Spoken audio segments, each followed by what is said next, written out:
My mom got super stoned. Non-fiction. My mom came to visit me when I lived out of state. I was able to take some, but not all the days of her trip off work. The last day she was visiting, I got off work and went home around 7 o'clock and we were going to have dinner. I got in the shower to get ready to go. While I was in the shower, my mom got peckish and went looking for a snack in my fridge. I didn't have much, but what I did have was a Tupperware container that was taped shut with bright blue painter's tape that said, "Do not eat THC," across the top in big, bold letters. It was full of THC-infused cookies that I was holding on to for my neighbor who was real sick and their fridge went out. Chocolate chips melt in AZ when you have shitty AC. Not only that, but they were special cookies that he'd had made to be stronger than what's available at the dispensary. By the time I got out of the shower, she was halfway through her second cookie. It took me a second to realize what she was eating.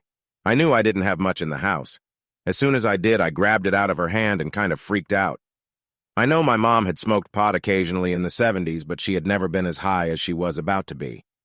I panicked, and all I could do is take a deep breath and say, "You're about to be really high, Mom." I explained what the situation was and asked her why she'd opened something that says "do not eat" on it. She said she thought I'd brought it home from work, and that sign was meant for my coworkers, not her, and she didn't know what TAC was or meant. And then she was hella high. We ordered in and she ate a lot of food and talked a lot of shit. Like ridiculous shit. She said she felt heavy, and then we watched a movie where she couldn't keep up with the plot and asked a ton of questions she'd immediately forget the answer to. Then she passed out on the sofa bed for the night after making a half-assed attempt at packing for her flight out the next day. I love my mom. That's one of our favorite Remember the Time stories.